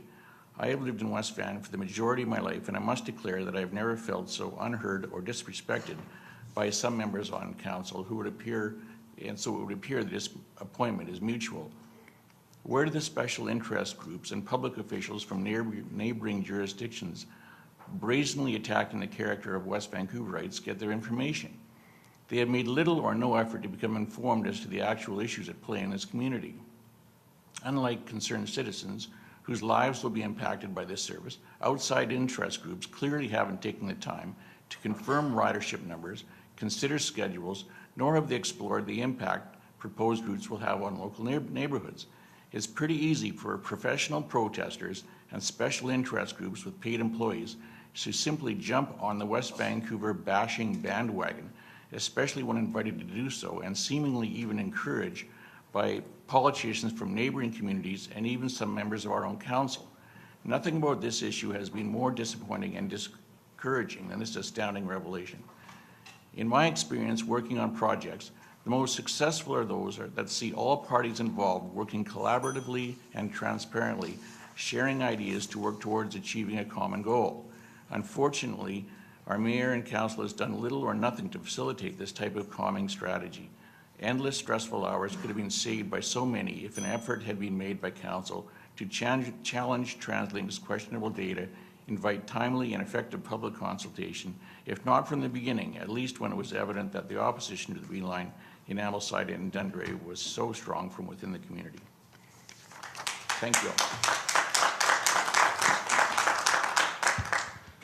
Thank you, Mr. Lees. I will inform you, though, that there's a lot that goes on behind the scenes that the general public doesn't see, and I can, on behalf of all of council, assure the community that we are in constant contact with TransLink, evaluating the plan, asking all the questions. I mean, there's a lot to this job that people don't see, and that's in addition to reading every single piece of correspondence. So, you know, Yeah, I'm absolutely sure of that. One of the other questions that I would have liked to have asked, and maybe I'll ask now, is it not possible for us to have sort of like a question and answer period back and forth?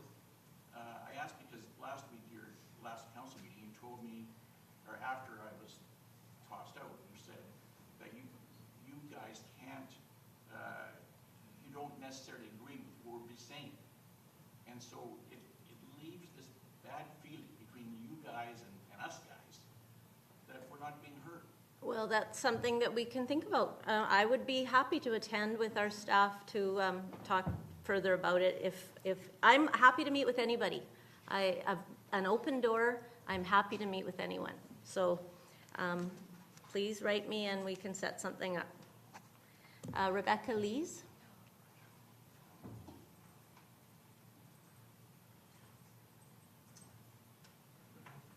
Rebecca Lees, 2491 Haywood Avenue, West Vancouver. I'm back.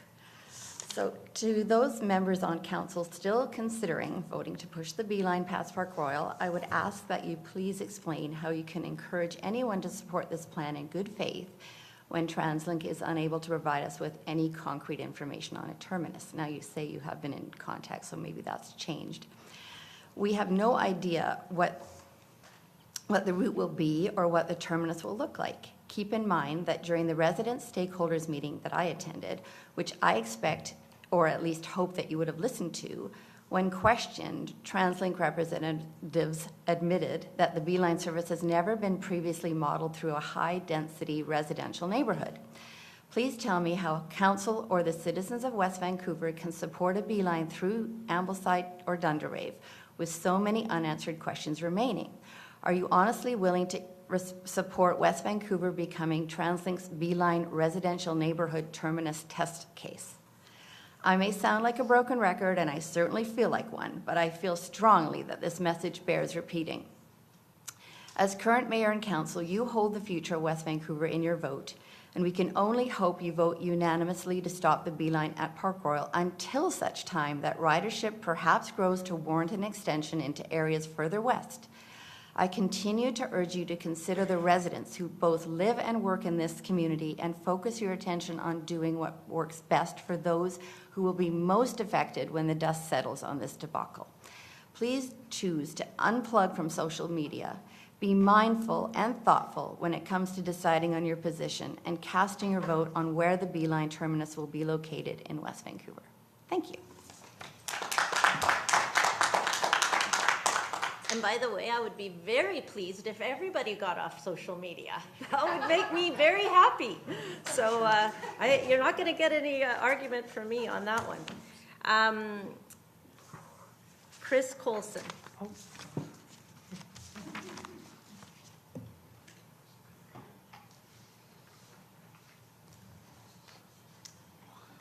That's me. Thank you, Council. It's good to be back after a couple of weeks. I hope you all did something much more enjoyable with your time. We were not spending time in council meetings. So I'm Chris Colson. I do not live in West Vancouver, as I think has been established quite a few times. And I'm commenting on the B-line, of course. So a quick fact check to begin with. I'm not quite certain where the 1,300 number comes from, but the data actually shows that there are 8,000 plus daily boardings and disembarkations in Ambleside and Dunderave, and that's TransLink's data. So let's get that out of the way right away. And to add on top of that, West Van transit hubs, including the Ambleside and Dunderave neighborhoods, in fact have more boardings and disembarkations than some SkyTrain stations do, including Renfrew and Braid. So those, I think, are important things to note in your consideration of whether or not the B-line actually has utility and importance. Now, one of the issues I've found really perplexing about the B-line debate is the concern over B-line buses, particularly articulated buses going past a school. Articulated buses go past schools all across the Metro Vancouver region. There's no problems with them. I've picked just 3 off the top of my head: McGee Secondary School, University Hill, and Kitts Secondary. But articulated buses go past schools on 41st Avenue, on 49th Avenue, through Surrey, through Burnaby, and in fact, I think if you'll look at it, it actually makes things safer for students. Cars driven by individual drivers who may or may not be rushing to certain areas and may or may not have the same restrictions placed on them as bus drivers, in fact, may drive less safely than bus drivers will. And bus drivers have a higher level of training and higher standards of expertise that they are considered to uphold. If we look around the world, creating prioritized bus lanes reduces traffic incidents, reduces collisions, and reduces collisions with pedestrians and cyclists, making, in fact, a dedicated bus lane, and in this case, a priority bus and bicycle lane through Ambleside and Dunderave, safer for students and schools, which I think is something important to keep in mind as you make your considerations and deliberations. One last thing on the Gordon Avenue property. Someone has mentioned that it's smart to pick cheaper land and build affordable housing on that. On one hand, I agree. On the other hand, that's not really how affordable housing works. If you're going to have below market rate housing, the housing has to be renting at a rate that is below the value of the land. it doesn't matter if the land is cheap or expensive, because the below market rate housing has to be below market rate. And so in any case, if you want to create a variety of housing options in your community, you're going to have to pocket or realize that some of the value of that property has to be lost in purpose of non-economic goods, such as a housing stock that is varied. Thank you very much. Thank you. All right, I've had a few people that have signed up a second time. David Jones, Carol Ann Reynolds, and Nigel Malkin.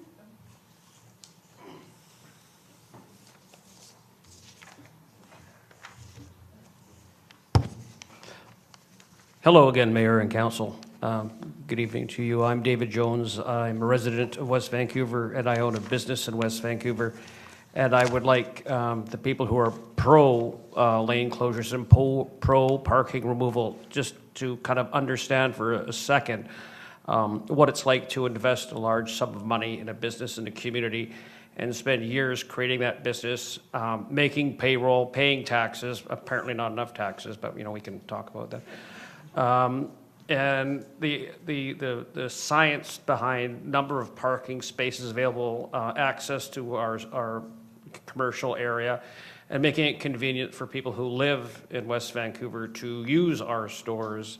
And I think when people say, well, 25 spots isn't very much, well, it might seem like that's not very much, but it is actually a great deal of parking. And another thing that came up tonight was the 45 spots that are underneath the existing Grosvenor building, which is not public. It's actually going to be controlled by Grosvenor when they've worked out the arrangement with the different tenants in that building. So it's not free. In fact, actually, we have a net loss on the Grosvenor site compared to what was there before.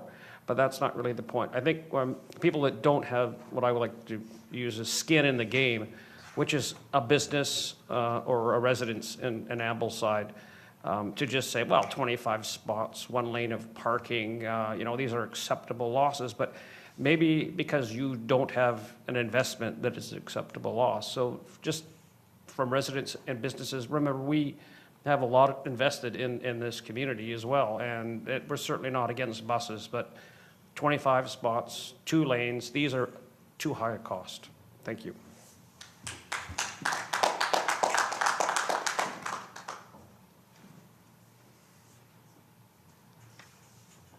Yep.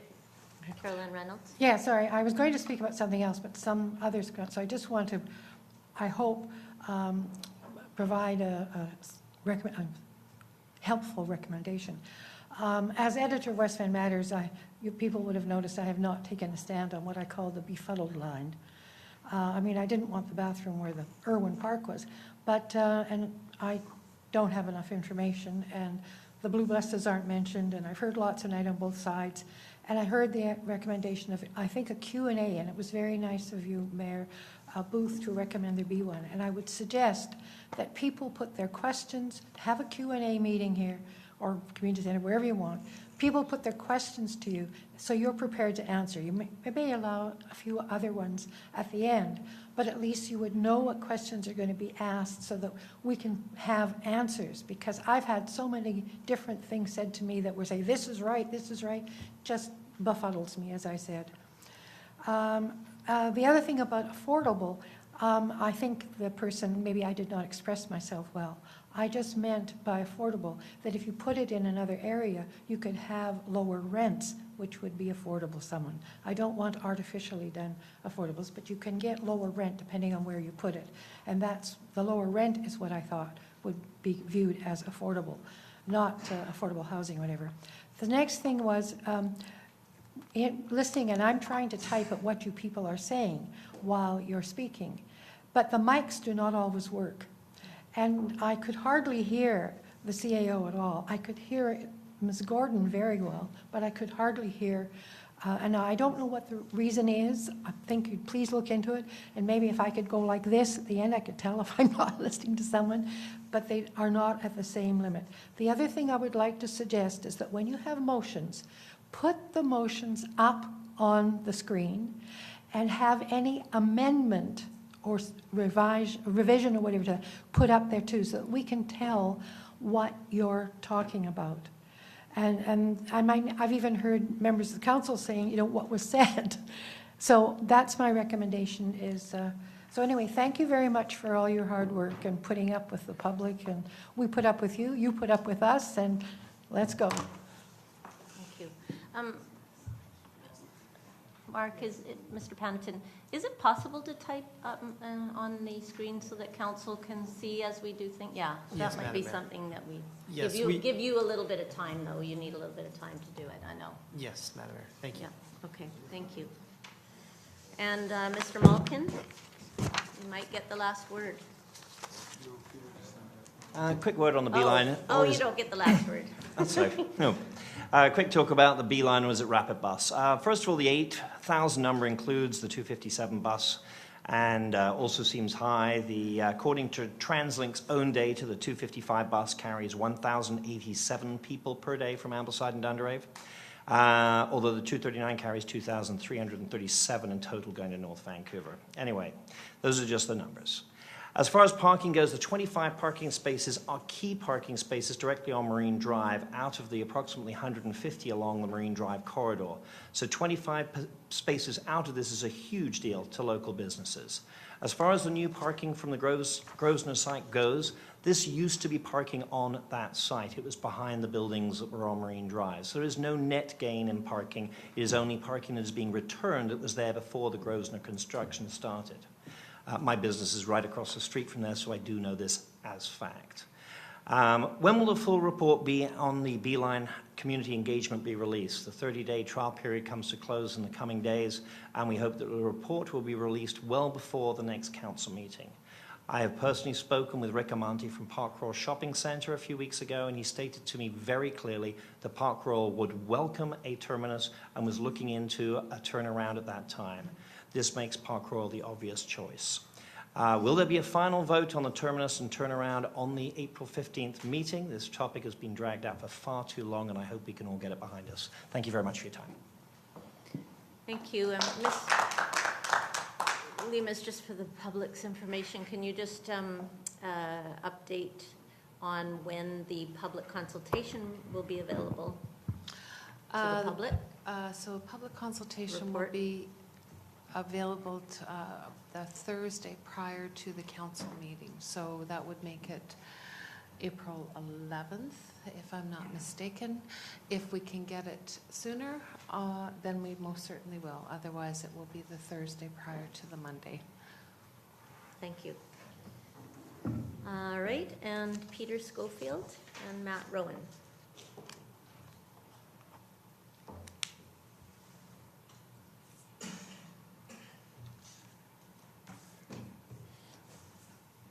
Thank you, Mayor and Council. Peter Schofield, 1288 Esquimalt Avenue. I see I just got here in time.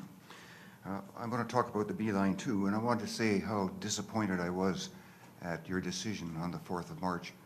It seems like you essentially have hijacked the consultation process. I thought I should have let to string out to the full amount of time. Particular concern to me was this restriction that was put on staff to restrict them in trying to extend the Beeline west of Park Royal without priority bus lanes. I talked last week with Gabriel Price from TransLink. I wanted her to confirm my understanding of the need for priority bus lanes. And she agreed with me that you can't have a rapid Beeline bus service running through the North Shore out to Dunderave with buses traveling with traffic through Ambleside and Dunderave. This would basically mean that the whole system, extending right through North Van to the Phibbs Exchange, would essentially be held hostage to the traffic congestion in Ambleside and in Dunderave. Another reason is that when there's an accident or a police incident on the Lionsgate Bridge, this basically blocks all traffic, including buses, and there's essentially no or little bus service on Marine Drive in these situations. However, with priority bus lanes extending right through to Dunderave, this would not be a problem. Buses could continue moving back and forth. There would even be bus service from from Dunderave right down to Park Royal. And those people that had an urgency to get over to a meeting over town or out to the airport could still travel on the B line and get down to the C bus and across to Vancouver and be on their way. Otherwise, they would be blocked. Now, this isn't a rare occasion. Last Friday, when I was going into North Van late in the afternoon, there was an incident, traffic accident on the Lionsgate Bridge, and I had to divert through Park Royal to avoid the traffic congestion at the corner of, at the intersection of Taylor Way and Marine Drive. And yesterday, on my way home from Horseshoe Bay late in the afternoon on Highway 1, I came upon, again, traffic was piled up at the 15th Street exit, and the sign there indicated a 26-minute delay to get from there down to the Lionsgate Bridge. Luckily, I wasn't going in that direction. I went down to 15th Street. Finally, instead of Park Royal, I would like to know why not have the initial terminus. I recognize it's got to be initial terminus because you can't have one going all the way out to Dunderave at this late stage. But why, instead of going to Park Royal, why not go to 14th? Having these priority bus lanes coming along Marine Drive, up 13th, along Clyde, down 14th, and then there's already a bus stop at 14th and Marine Drive where articulated buses now drop people off. And then there'd be no need to adjust parking places because there are left turn lanes already established at 13th and Marine Drive. Thank you. Thank you very much. Matt Rowan.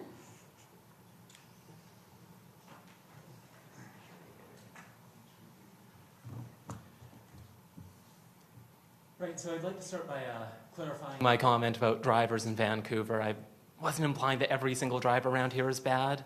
Just, you know, that not all of us drivers are great. Second of all, I know I said 2195 Gordon on the sheet, but I'm going to be talking about a few things here. As for, talk of the ridership currently not being sufficient to completely fill the B line at full capacity, ridership on a few slow buses that run rarely is not going to be reflective of what ridership will be even within just a year or two of starting up a much faster, more reliable bus service. So trying to predict the future off of the present when the future is, there's going to be seriously different variables there is not sure extrapolation works too well. So as for the whole 2195 Gordon project, I've seen concerns that it wouldn't be a very good use of the district's money, et cetera, and that it, taxpayers get more value and maybe do more with our budget and asset situation by, selling it off as a for-profit kind of deal. But really, the thing about the 2195 Gordon thing is, I really feel like a lot of people around here need to consider that when we make policy decisions just off of people who happen to directly pay property tax into West Vancouver, or people, happen to own homes or own businesses, that really ignores a lot of what's needed to make this town possible in the first place.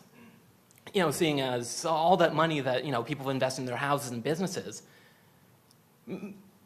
you wouldn't have that without the people working at your businesses or the companies you've invested in who actually make your products or run your stores or et cetera. So, and without the people who, like civil servants, et cetera, you wouldn't have a community at all. There'd be no services. So we need to be really, what I'm trying to get at is responsible policy decisions, they come down to more than just immediately listening to the concerns of property owners and business owners right this second. They come down to actually looking at the long term and paying attention to, well, what's going to happen if we completely actively go out of our way to do nothing for people who are lower income or people who work in West Van without living here or people who will never have the kind of money needed to buy a house or start a business. Policy just completely ignores those people. That's how we're going to end up with even fewer people living in West Van, even fewer people wanting to work here. It's just not going to work well in the long term. And we need to be thinking more about, people who cannot show up at these council meetings, don't have the time or money to, participate in local politics and the ways in which they make this community possible in the first place, because it's not as if people who live here are going to, work at all the coffee shops, et cetera, that all the businesses around here, you can't run those off of millionaires. You need the rest of the public to actually work and shop. Thank you. Thank you very much. All right, I think I've gone through the list. If there's anybody else that would like to speak now. All right, Ms. Chalmers.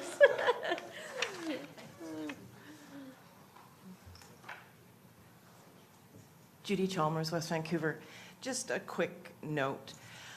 I know Mr. McIsaac brought this up in his talk about being called poor drivers, being called misinformed local residents. And I think there has to be some tone of respect given by the people who are speaking. One council meeting, a speaker, a pro-Beeline speaker, was talking and made the comment that we were the peanut gallery. So I think there has to be a tone set for respect. And just one other little comment. I live on Clyde Avenue. We're half a block away from an elementary school, so I would be very much opposed to a Beeline coming up 13th, going along Clyde. I would not be opposed to it going down 13th along Bellevue and around. Anyway, just my comment. And thank you for the reminder about tone and respect. And I am going to be watching, and I have noted the comments that you highlighted as well, so that I think, yeah, I appreciate your support and your... I think in a democracy you have pros, you have cons, but I don't think it's necessary to name call. Fair enough. Thank you very much. Okay. Are there any other speakers? Okay, so can I get a motion to adjourn the meeting then? 1st, 2019 council meeting be adjourned, and that's no joke. All in favor? Opposed? Carried. Thank you.